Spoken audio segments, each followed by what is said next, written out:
Welcome to the most important week of the year for the podcast industry. Welcome to Podcast Movement 2025.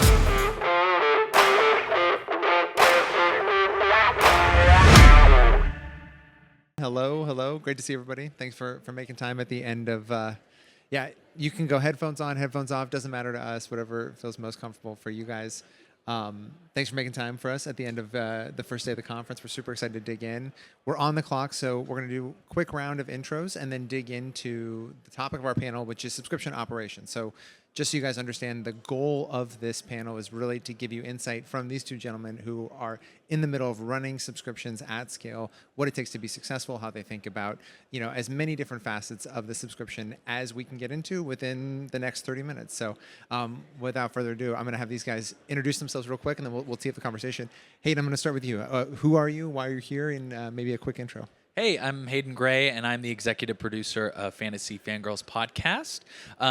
We have recently covered a lot of really popular books from Book Talk, Fourth Wing, ACOTAR, if you're familiar with those.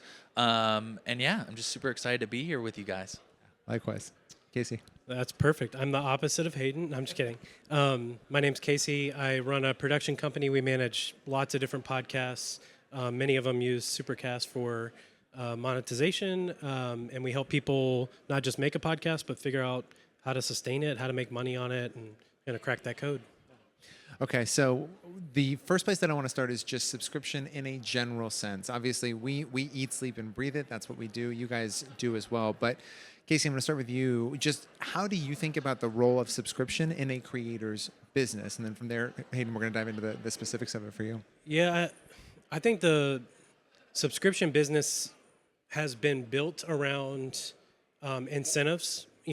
Pay me this, I'll give you extra this. Pay me that, I'll give you extra this. We see it a little different. We see it as people who want to join the mission of our creator that we're working with. So we try to look at it in a way that we wanted social media to be. We wanted social media to be our fan base that's not just following us, but they're engaging with us. They're sharing things. They're our marketing team. They're fans. We see the subscription base actually being that fan base we wanted social media always to be. It's not just about them paying us money. It's also about activating them and exciting them and them sharing the next initiative we have. So we just see it as a way to identify that core group of super fans that we have. So.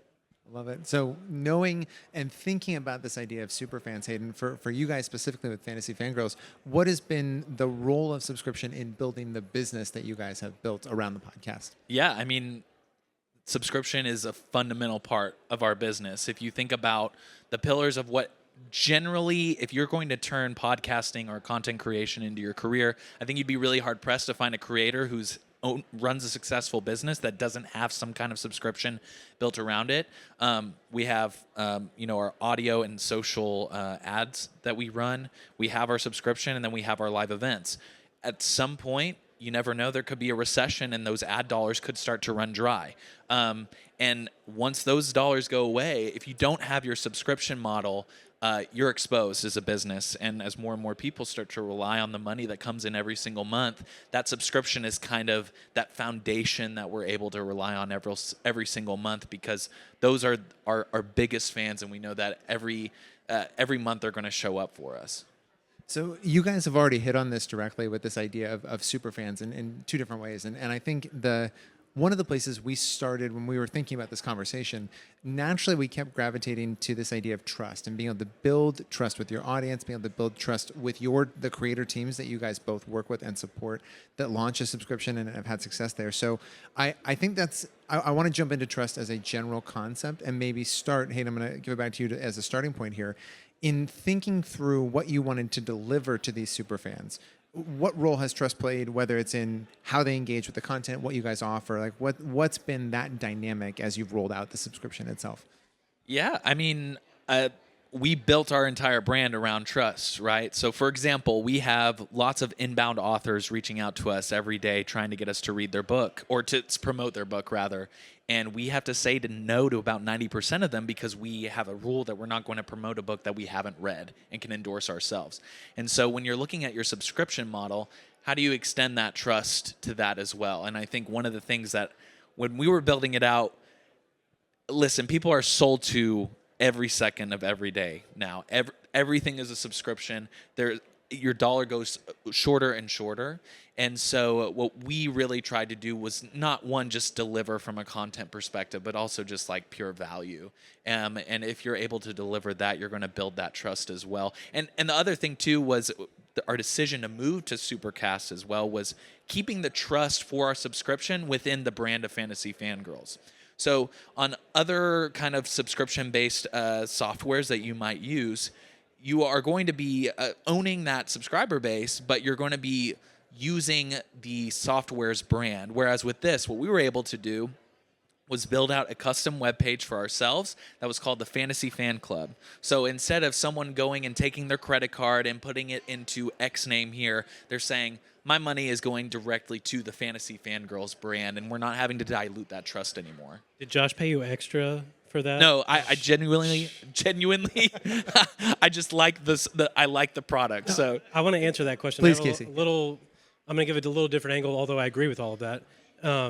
I think membership programs are like the ultimate mirror to know if you have trust with your community. Because I like to take a lot of credit for the membership programs I've helped build with our talent, but the reality is like they did the work to build the trust well before we hit publish on a Supercast page. It revealed to us pretty quickly, did we already do the work of building the trust or not? Because nobody's going to sign up for another membership program with all the things there's services now that just exist to delete your memberships for you, so everyone has too many memberships. No one wants another one. If we get to that point where we're launching a creator's membership program and there's crickets, that reveals a whole suite of different problems. So we've really been strategic about when to launch the membership, trying to figure out when have we earned enough trust with a large enough audience to make this worthwhile and not. And then as soon as we hit publish, within a day or two, we know, we got more work to do. So for people who don't have a membership program yet, you should be scared of launching it. It should be intimidating because it reveals this deep, dark secret of whether you've done the work to earn people's attention and trust or you haven't. There are people we know that have massive audiences, even massive podcast-specific audiences, who have tried to launch membership and gotten 12 signups. It's like, whoa, this is super revealing to what actually happened before we showed up. Well, and it's interesting. There's been a lot of talk about advertisers at this conference, and a metric that it seems that buyers don't really use is the number of subscriptions you have on your program. When at the end of the day, to your point, that gives you a really clear picture on how many people would be willing to click a link for you and to actually buy something that you're endorsing. I'm not trying to tell on other creators here, but I feel like that does really shine a light on what your actual fandom really looks like. So, okay, this was not something we planned on, but I really want to unpack this a little bit further. So you guys have both talked also about calls to action, essentially indirectly, right? And how to think about what's going to get a subscriber to take action, what's going to get that audience member to say, yes, I want to support the creator that I've signed up for, or I want to take advantage of this advertising opportunity I have. So you guys are speaking from the perspective of two very different categories of shows, but you have to figure out how to message that call to action effectively in each case. How have you both either thought about specifically or with the creators? Let's do this. Yeah, the call to action. You ready to role play for a second? Oh my gosh, I'm so excited. Josh, I call you maybe a couple times a month we chat, right? Yeah? That's right. I give you some value sometimes. You appreciate some of the wisdom I share with you. I'll call you one extra time a month if you pay me $10 a month. What do you think? Ooh. Yeah. That's how most people think about their membership, right? Yeah. Instead, it's like, hey, man, are my calls helpful to you? They are indeed, yes. Okay, good. It's going to be a different story if not. That's awesome. I want to call more people. Like, I want this to exist, and I want it to exist, like, super far in the world. I need help. Like, would you jump in? Would you join with me? I don't have to tell you how much it costs. If you're like, yes, your calls have changed the way I look at life, I want more of them. I want other people to have them. I'm in. The closer we can get to that electric pole, the better.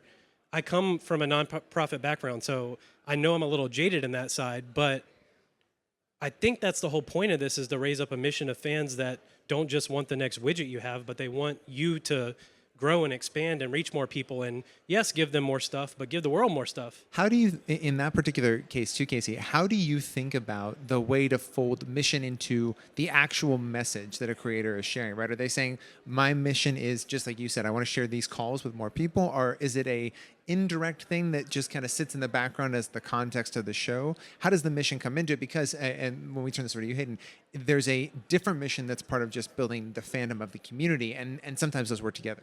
Well, I know what kind of creator I'm talking to instantly when I ask them, why do you do what you do? If they say, I'll pick on you guys, Brand, for a sec. Like, I really love building a fan base that loves books. It's like, that's not a mission, It's like, when I was 7, this book changed my life, and I want other people to experience that, and I tear up thinking about it. And now we're getting somewhere, right? And now we're going to resonate with people who also felt that and are like, I don't care what you give me. Like, here's $10 a month. Let's go do that together. The closer I can get them to, it starts with them being able to voice it back to me individually. So I'll literally sit with creators and be like, tell me again. Tell me again. Go home and practice it in the mirror. It's not fake. It's real. It's what's inside of you. Every creator should have that. I can't think of a single genre or show we're working in that shouldn't have that. Even true crime and things, there's when you talk to these creators, they usually have a deep mission. They just don't know how to say it. And so helping them activate it is the hard work. But once they do, on their membership. Yeah, and to that point, I actually think it's really difficult to win the subscription game with content. And so much of our success is built around community. So to your point, if you were asking me that question, the mission for Fantasy Fangirls is to cure your book hangover. And fundamentally, that's built around community, right? Helping you find that next book, helping you find your friend who can talk to you about that book that's giving you that hangover. And we had this conversation last time we spoke that, honestly, if we took away our bonus content of ad-free, early access, I really doubt we would lose much business. It's always going to be there because that's a fundamental part of subscription and digital media. But our Discord is by far and away the most important part of our subscription model. And if it disappeared, I probably wouldn't have a job.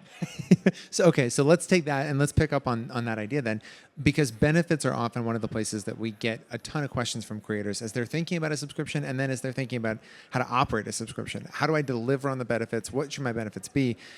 To the point you just made, Hayden, if the content isn't always the key, how did you guys think about what should we offer our subscribers? Now knowing what you know about the Discord and about the community role that's played, what were those conversations like? Has it changed over time, the benefits and what that looks like? Yeah, I mean, unfortunately, I will say I think we over-deliver on our benefits, which is actually a great thing because we want to provide as much value as possible. But at the end of the day, I think our entire business model before our subscription was built around community, and so that informed our benefits. And so what do you mean by that too? In terms, it was built around community even before the subscription. Yeah, so the reason that Lexi and Nicole got any kind of following was because they were building a community and welcoming people into who were having the same experience as them. They read this book, they had a book hangover, and they wanted other women in particular to talk about with. And so if you are if you get where you need to go with community, you better bring that into your subscription. Okay, so then Casey, as you think about the benefits, and if we take as an example the Bible recap and the subscription benefits that community gets access to, we often talk about the fact that it isn't usually about the content that's bringing them there. So how did you guys think about what should we be offering our subscribers, and how do we make that sustainable and compelling and something that we think is going to also retain subscribers over time? Yeah, I'd like to say we had a grand scheme plan, but it doesn't always work out that way. And that's part of running a membership is you just got to kind of take the next step. I think that example of the Bible recap, which is just this hidden massive podcast in our world nobody knows about, but somehow 100 million people will listen to this year. It was already delivering so much content. It was a daily show. And it was such a practical show. If you want to read through the Bible in a year, you can listen to this young lady help you through that, give you some wisdom and advice along the way. Our content just trailed behind that rhythm, so we might add a weekly piece that helps you sort of tie the week together if you missed it. We really just built around the core product of a daily show in that case, which didn't need daily content to match it because we're already giving way too much content, to your point. It needed helpful guides along the way. But like you said, I think if we forgot to post the, membership content, 1 week, we'd probably get a couple DMs, but it wouldn't be as big of a disaster as we'd like to think it is. If we didn't publish the main podcast, it would be crisis, hair on fire. Literally, we'd get 1,000 DMs in 15 minutes. So we make sure we prioritize that from a content standpoint, and then we treat the membership as a community and make sure they're focused. And I'll give an example. We got approached by actually a prison to I guess there's tablets in prison that inmates can use to access content, and a bunch of people in prison had requested her content, the Bible recap, be in there. It was like, oh, this is neat, but it's going to cost her, a certain amount to go and facilitate it and staff to upkeep it. And, we really want it, but is it worth the cost? And we might have to hire someone to manage it. We thought, what if we took this to our membership community and just said hey, because of your support, we're going to greenlight this. We trust, keep supporting us. It's going to help us have impact. For her, she was able to tie it into her mission. We actually saw an increase in membership. We saw an increase in retention. We saw an increase in numbers. We saw people move from a lower tier to a higher tier all around that month that we made that announcement. It was really encouraging to see, people are on mission with us. We just need to tell them what we're doing, tell them what we're headed towards. In her case, she's very missional, so it's easy for her. It's harder for others, but I don't know. It feels like if we communicate our mission more frequently to those people, that's more worth our time than if we make another piece of content, because they're already busy and they already have enough to listen to and watch and read. And Go ahead. Well, and just from a practical standpoint, I think my advice to people in general would be thinking of the low lift ways that you can pour into the community, because that goes a lot farther than you might think. For example, one of our benefits on our highest tier, if you buy an annual, you get a happy birthday message. It's a video that's 30 seconds long. We get tons of emails about how much that video means to those people every single day. And that takes a lot less time than producing another episode of the show as a bonus benefit. So I think if you're looking at longevity and being able to deliver on the promises that you're making, finding those maybe kind of innovative and kind of underexplored ways to pour into your community are going to be a lot easier than you anticipate, and they're going to go a lot longer than you might. Because, to your point, you're turning an individual task of reading a book into a community thing, and there's something magical and special and missional about that. For sure. And so when you get a personal birthday message from your favorite podcasters, it makes you feel a part of something. You lift your head out of the book that you may love, but you're still lonely and reading a book, and you want to be a part of something, and boom, there's the message. It's perfect. It's brilliant. Yeah, absolutely. So one of the things that jumps out at me as we think about benefits, right, what to offer subscribers, is both of you have gone through in different ways this exercise of what fits our community, right? What does our community want?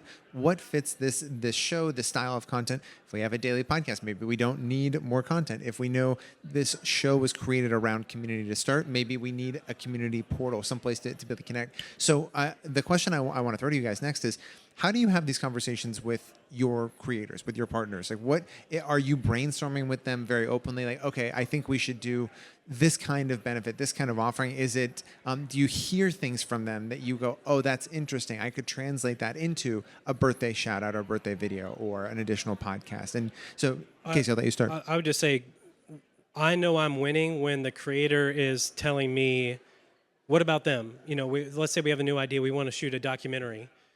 Is this going to be for them first? Is it going to be for them exclusively? When they start to care about their fan base and they can see them and feel them and hear from them, the creators we work with have such scale that sometimes there's this weird phenomenon in podcasting that you can be really small and not hear anything from your audience, but you can also be really, really big and not hear from your audience. You're getting direct messages, but it's such scale, you don't know how to interpret it and bucket it and understand it. But then when you get this membership group, it's a much smaller group, and you're listening to them and you're hearing from them. And so before we start a new initiative, we always have a check-in. It's just become a natural part of our team. How does this first affect them? Are they getting early access? Are they getting it and nobody else gets it? Are they just going to get a heads up before it launches. Like, what do we do here to engage them and make them feel a part of the build, not just the release of it? And it's fun because the good teams I work with, they start to yell at me first, like, hold on, you're going to make something new. What about them first? I love that. It takes a retraining of the mind to not just think about mass market, how can we make things as big as possible, but how can we first share it with our family and friends and community so that they also share it mass with us. Yeah, I think from our perspective, I think you first just have to ask yourself, how did you get here? And like, genuinely, what has differentiated you from everybody in your space that has made your show special? And then second, I also do a lot of pulling back for my clients as well, because the two that I work with in particular are overachievers and perfectionists, and they want to do everything for everybody, and that's just not possible. I think that if you are able to provide, if you're able to provide to that community in that way, and you're able to consistently deliver on it, you're going to do just fine. Yeah. It seems like the benefits in some ways almost get pulled out of the show and community more than they are top-down thought about. And to that point, I'm sorry, we also added on benefits as we went. Yeah. So like we had a baseline, and we're never going to take away from that, but we just recently tried out D&D campaigns within the Discord, and it was a hit. Even though we never have done any D&D content, it was just something that people absolutely loved. And guess what? We're going to add a benefit for it down the line. So like, the great thing about when someone's in your community, you're going to get their DMs and they're going to be like, I would love to see X, Y, or Z. And 9 times out of 10, it's going to be a great idea because they're the exact kind of person that you're trying to sell to. What for the D&D campaign in particular, where did that idea come from? Was that just a wild hair, or what prompted it? How did it happen? Well, funny enough, one of our hosts has a friend who's a really good dungeon master. Okay. We're like, wouldn't it be fun if we could do campaigns in the community? And then there it is. I love that. So the reason I ask too is because I think a lot of times some of the there are all these extra benefits that come with having a subscription community that might be easy to take for granted for some creators. And one of them we often talk about is you have this opportunity to experiment, this place where you can have a lab for your content, for your ideas, for kind of random and wild hair ideas that you want to experiment with that maybe turn into another piece of content down the road or turn into a whole new show or offering. So in the creators and the teams that you guys work with, how do you think about the role of that kind of subscription community in building the public-facing content? Do they work together? Is it a totally separate world? How do those things overlap at times? I think it's not always going to overlap, but I will say that like your subscription base is this amazing melting pot, like I said, of your ideal listener, your ideal fan. And I mean, in a lot of ways, they should just be your North Star, really, where it's like, if they're going to love it, I bet that other people will love it too. And hopefully the people who aren't quite at our subscription yet are just, they haven't seen the one thing that would make them go over the line, or there's just so much information out there. Maybe they just haven't stumbled upon our subscription yet. And I do think that sometimes what works for paywalled content doesn't always work for public content. But a lot of times I think it can be really instructive. You ready for this? I'm ready. Are you ready? well, now I'm not sure. Okay, so I think members certainly equal money. Yeah. But I think, like I said earlier, Well I think said. members equal a mirror. And we're all talking about listening to our members. I can't remember making something public, a new podcast for one of our shows, hoping it's mass market, and really taking their consideration in at the beginning. But I sure as heck remember 10,000 times where we thought we understood why people listen to our podcast, and we heard from 22 members, hey, every time you publish on Fridays, it stresses me out because it's the last day of work and I don't want a podcast on Fridays. Can you move it to Thursdays? Or whatever the thing is. Yeah. And we thought we knew because we were playing with tens of thousands of listeners publicly, but you can't hear them like you can hear your members. So we don't change a lot on the front end. Yeah. We just go make stuff, but we are very strategic about listening along the way, up to the point where we'll email individual members and say, hey, you've been a member of ours for a year. We're thinking about changing something with our public podcast. It's currently 10 minutes. People are only listening for 8. Would it offend you if we shortened it? We'll ask individual, and they feel honored. They're like, you want my opinion? Who am I? Like, I'm getting an email from the creator. It's a great way to engage, but it's also a direct way to just ask them what they think. We can't get that value from public-facing audiences. It's just too hard. So we'll iterate based on their mirroring back things, but we will not usually try to guess what they might think before we launch something public. Yeah.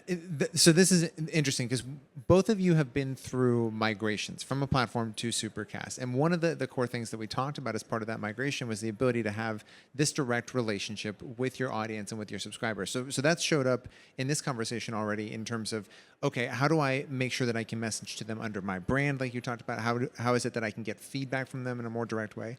And so what I'd love to do, we have a couple minutes, what I'd love to do is talk about migration specifically, and then we've got maybe a couple questions rapid fire. So in the migration sense, this is a big decision. Anytime you go through the idea of moving a business from one place to another, can you each walk us through how you went into that decision, that discussion? What were the things that were important to you? And maybe what was the feedback like from the creators? What did they have to see or hear from you that gave them confidence in the decision you wanted to go down? Hayden, I'll start with you. Yeah, I think it was really scary for us. Like I said, our subscription is foundational to our business. And so if there was any disruption to that, there would be a fundamental change in my lifestyle, the creator's lifestyle, everything. So it was scary, but at the same time, first we saw the benefits for our members, and that was fundamental to our decision. It was easier, smoother, easier access to support, X, Y, and Z.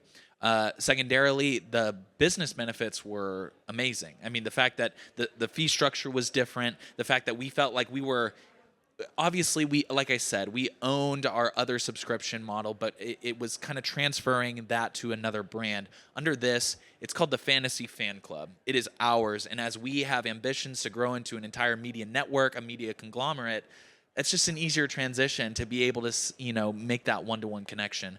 And so, and from the creators, it was hard. I think you should not be making a decision on doing a migration the day that you have a chat with Josh here. And as great as he is, you need to take the time to really consider that. Casey, what about you? Yeah, I'll keep it yes to all of that. And after meeting with Josh a handful of times, we probably had a year and a half that went by before we made the migration. It was very intense for one of our larger shows we work on, and we're talking about thousands and thousands and thousands of people to migrate. And I think what really swung us over the edge is I can pick up the phone and call you. And I don't know that that'll always be true for Supercast. You guys are growing super fast. Jason's sitting here in the front row. I can pick up the phone and call. I got your phone number now. It's not going anywhere. I think there's something to that. I think if that's something that lowers our creator stress level, it had immense value. Them just knowing I can pick up the phone and problem solve, because there's going to be problems. It's technology. There's members. Some of our shows have older members, and I don't know how to use a computer. I'm like, Josh, I don't know either, man. Help him out. But being able to have that one-to-one with the Supercast team was what swayed us over. Of course, yes to ownership and making the process smooth and, a good financial model, but you guys have a personality, and I know what you're building and where you're headed in the next few years, and that you're not going to shift. Let me end on this thought. I want my membership software to just be that. I don't need it to have fancy bells and whistles. I need you to be able to charge our fans credit cards once a month, maybe once a year if we can really get them going, right?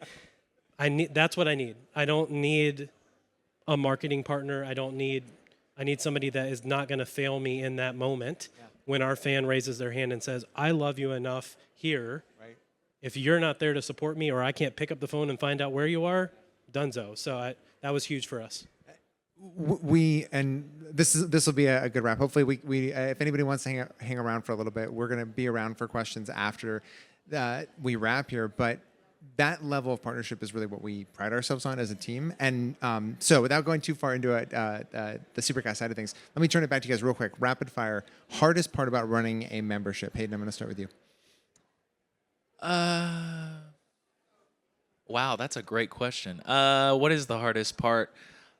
I would guess continuing to push to innovate. I think it can be really easy to settle once you feel like you have some level of success. Yeah. Casey, what about you? I think there are creators that think they have fans that sometimes it's revealed they don't. And every creator thinks they should be bigger than they are. So, hardest part is it is the mirror that reveals how effective have you been building your fan base. And that's a hard thing to look at sometimes. Last question, and then we'll wrap. Thing that you wish you knew now before you launched a subscription. Casey, we'll start with you.